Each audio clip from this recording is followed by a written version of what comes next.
Bienvenidos a esta sesión del curso de apoyo docente con material interactivo Cadmio.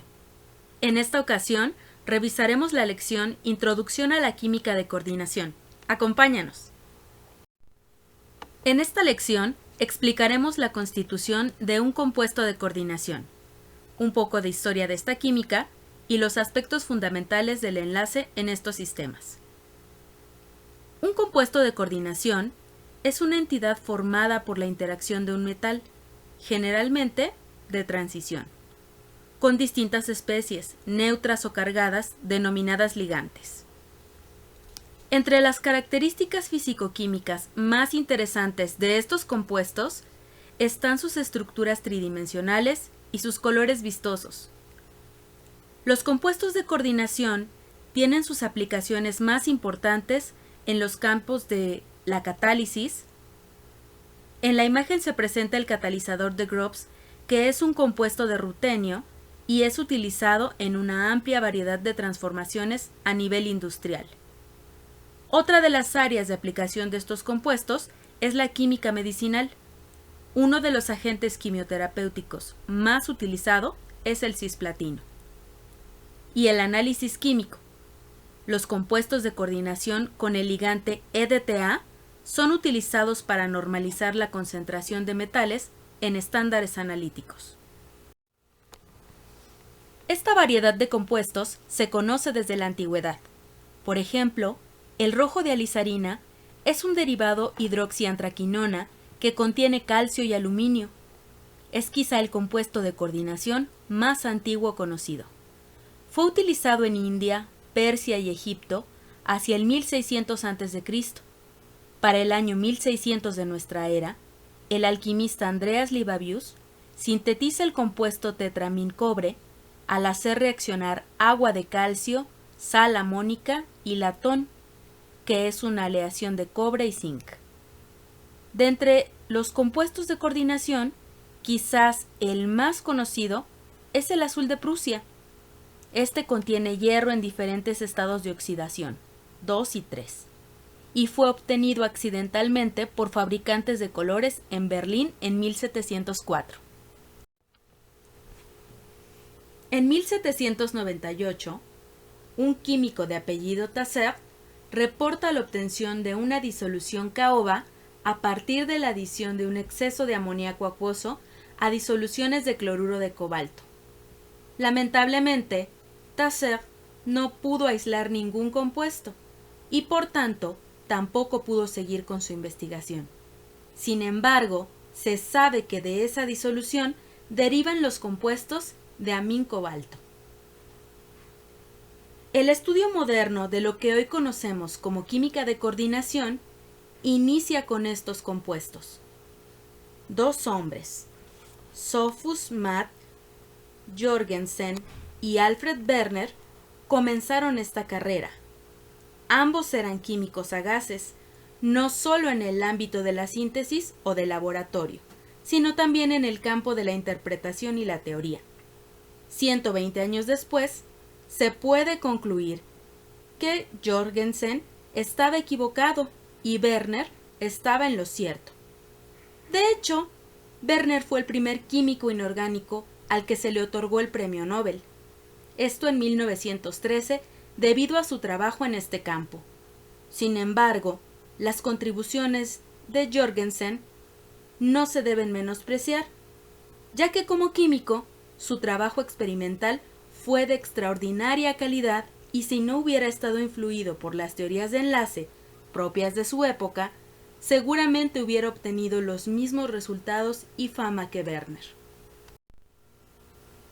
Cuando estos dos químicos plantearon sus ideas acerca de la estructura de estas especies, 4 compuestos de amin-cobalto habían sido descubiertos y nombrados de acuerdo a sus colores. Varias observaciones experimentales eran conocidas, entre estas, la composición de los compuestos.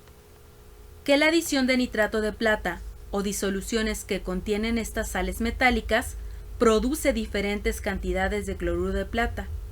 Este último, prácticamente insoluble en disolución acuosa.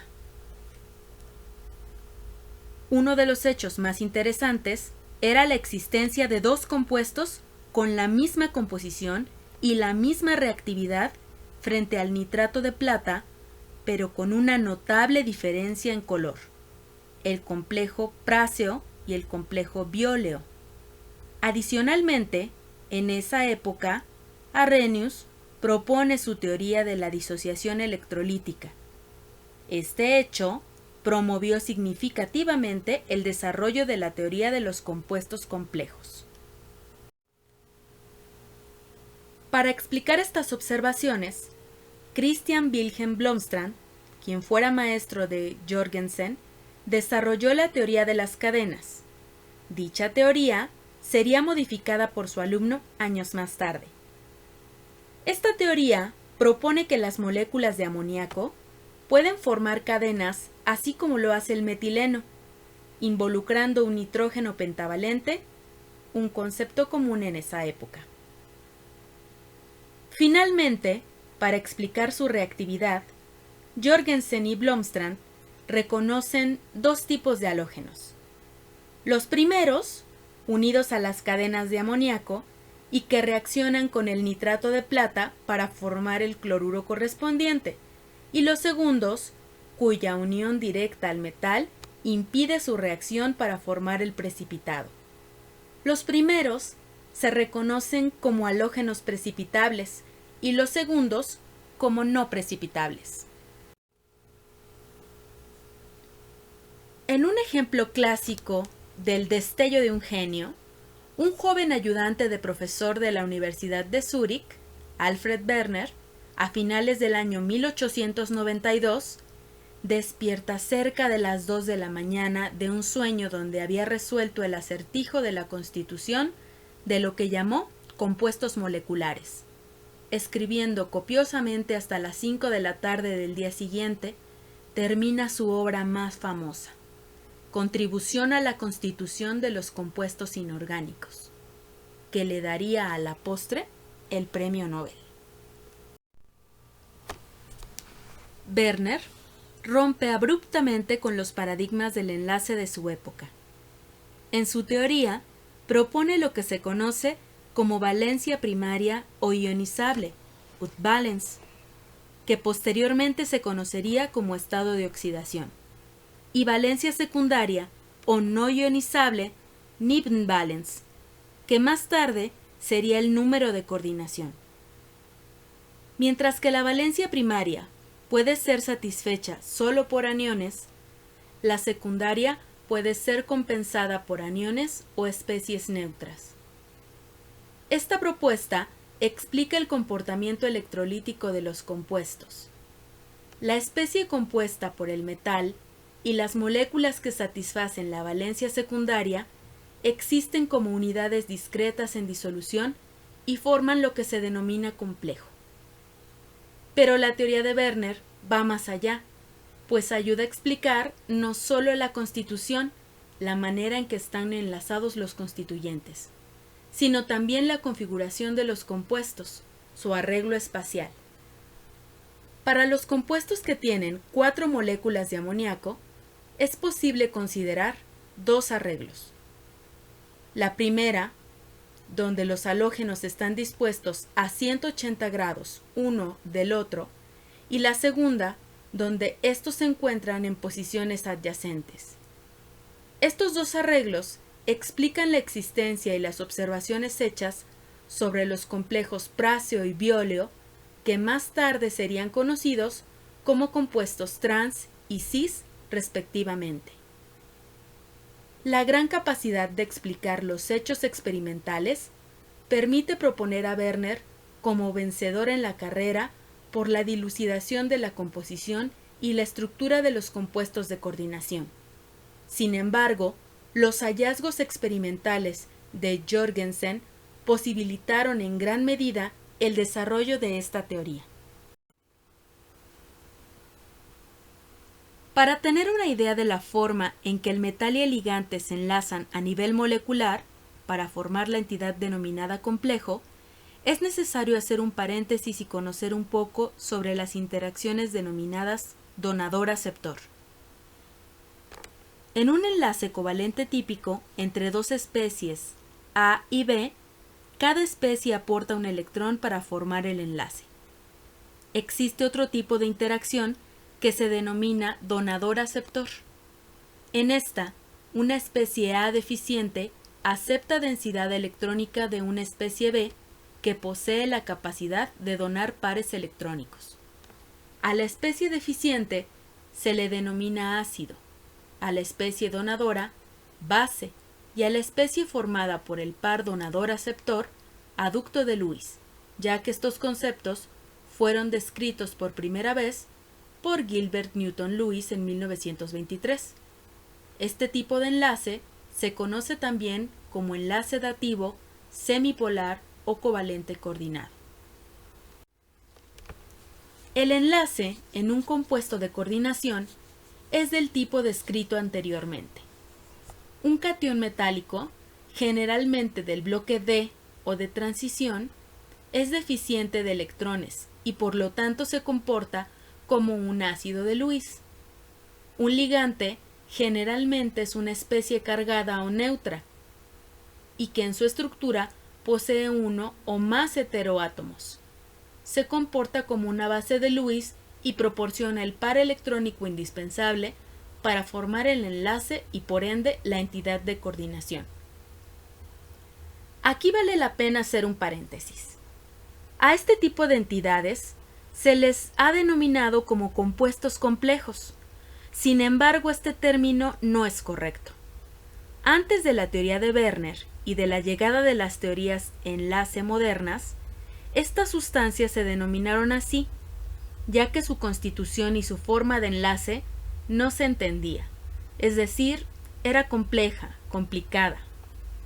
Sin embargo, en la actualidad, las teorías de enlace, que veremos más adelante en el curso, y las técnicas experimentales disponibles han ampliado nuestro conocimiento en estos tópicos. Por todo esto, es más acertado denominarlos como compuestos de coordinación, ya que este término alude al enlace que los forma. Con todo esto, el término complejo prevalece debido a la costumbre, más aún en las publicaciones en el idioma inglés.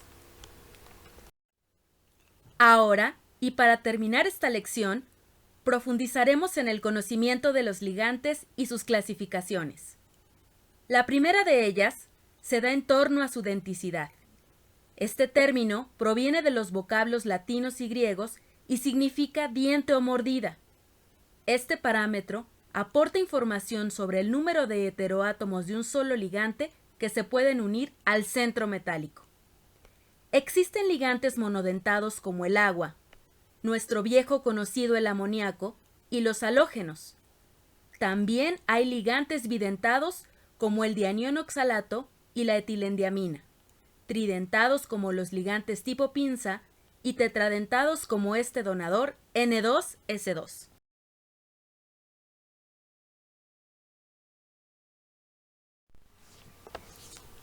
Como ya hemos visto, todos los ligantes son donadores de densidad electrónica. Sin embargo, algunos de ellos pueden también recibirla.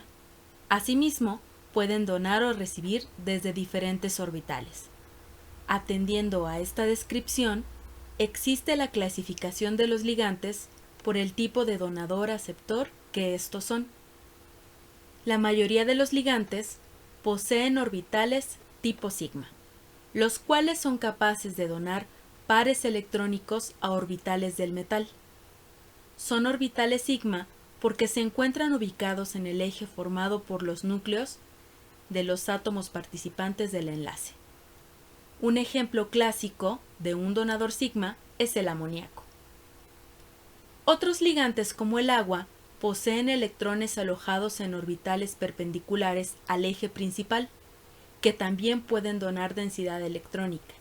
A este tipo de ligantes se les conoce como donadores sigma y donadores pi. Existen también ligantes capaces de recibir densidad electrónica proveniente del metal en orbitales de simetría pi, como las fosfinas. Este tipo de ligantes son denominados donadores sigma pi aceptores. esta combinación donador-aceptor puede concebir un fenómeno llamado retrodonación, cuya importancia se verá más adelante en el curso.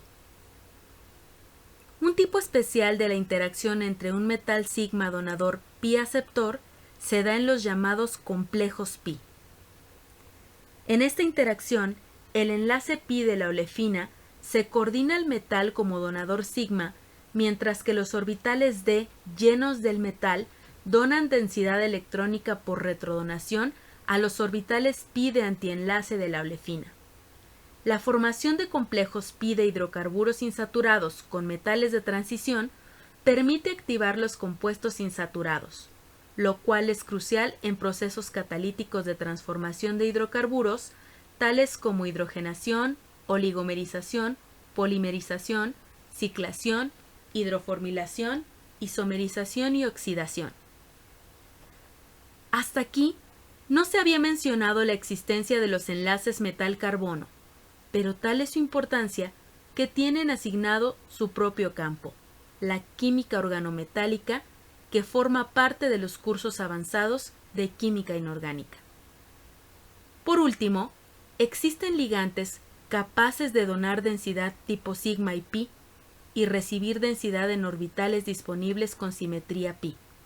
Por ejemplo, tenemos a los tioles y se denominan ligantes sigma pi donadores pi aceptores. Es con esta clasificación de los ligantes como finaliza esta lección introductoria al curso de química de coordinación, donde se revisaron los aspectos históricos y los fundamentos básicos del enlace en este tipo de química. Si deseas aprender un poco más, te recomendamos esta bibliografía donde podrás revisar temas básicos y avanzados, así como un enfoque histórico de la química de coordinación. Ahora te toca a ti. Dejamos en tus manos algunos ejercicios sencillos como forma de repaso de los temas abordados en esta lección. Estamos seguros de que lo harás excelente. No olvides regresar para una nueva lección. ¡Hasta pronto!